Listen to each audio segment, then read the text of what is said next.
ঘটনার মুরাদনগরের একটি গ্রামে বসতঘরের দরজা ভেঙে এক নারীকে ধর্ষণের অভিযোগ পাওয়া গেছে।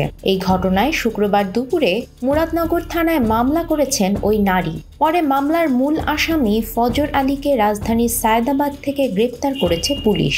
রোববার সকালে বিষয়টি গণমাধ্যমকে নিশ্চিত করেছেন কুমিল্লা জেলা পুলিশ সুপার। মামলার এজাহার ও ভুক্তভোগী ওই নারী জানান, প্রায় 15 দিন আগে স্বামীর বাড়ি থেকে বাবার বাড়িতে সন্তানদের নিয়ে বেড়াতে আসেন তিনি। বৃহস্পতিবার রাত আনুমানিক 10টার দিকে ফজর নামের ওই ব্যক্তি তার বাবার বাড়ি গিয়ে ঘরের দরজা খুলতে বলেন। এই সময় তিনি দরজা খুলতে অস্বীকৃতি জানান। এক পর্যায়ে ওই ব্যক্তি ঘরের দরজা ভেঙে ভেতরে ঢুকে তাকে ধর্ষণ করেন। বান্ডেল থাকলে প্রতি সেনমানিতে টাকা বাঁচবে। বিকাশ সেনমানি বান্ডেল কিনে জিতুন প্রতি লেনদেনে। ওই নারীর পাশের বাড়ির এক বাসিন্দা বলেন, বৃহস্পতিবার রাতে ওই বাড়িতে অনেক শব্দ হচ্ছিল। আমি ভয়ে দৌড় দিয়ে লোকজন ডেকে নিয়ে আসি। লোকজন গিয়ে দেখেন দরজা ভাঙা। পরে আমরা ভুক্তভোগীকে উদ্ধার করি।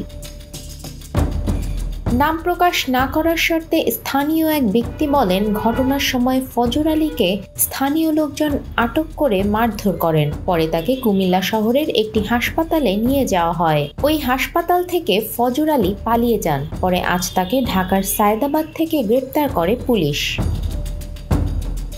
ঘটনার একটি ভিডিও ফেসবুকে ছড়িয়ে পড়ে। এরপর এ নিয়ে সমালোচনা শুরু হয়। মুরাদনগর থানার ওসি জাহিদুর রহমান বলেন, ফজর আলীকে আসামি করে মামলা হয়েছে। বাদীর স্বাস্থ্যের পরীক্ষাও শেষ। এরপরই নারীকে ধর্ষণের ঘটনার ভিডিও ভাইরাল করা 3 জনকে গ্রেপ্তার করেছে পুলিশ।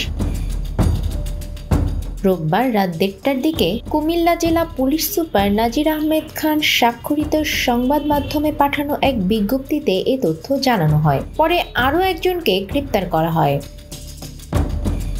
কুমিল্লা পুলিশের এক সংবাদ বিজ্ঞপ্তিতে বলা হয়, 26 জুন রাতে মুরাদনগরের রামচন্দ্রপুর পাঁচকিত্তা গ্রামের ফজর আলী একজন প্রবাসীর স্ত্রীকে ধর্ষণ করার অভিযোগে এলাকার লোকজনের হাতে আটক ও প্রহৃত হন। পরবর্তী সময়ে আহত ফজর আলী সেখান থেকে পালিয়ে যান। ঘটনাস্থলে উপস্থিত কিছু লোক তাৎক্ষণিকভাবে ভিকটিমের ভিডিও ধারণ করে সামাজিক যোগাযোগ মাধ্যমে ছড়িয়ে দেয়। নিউজ ডেস্ক, আমাদের সময়।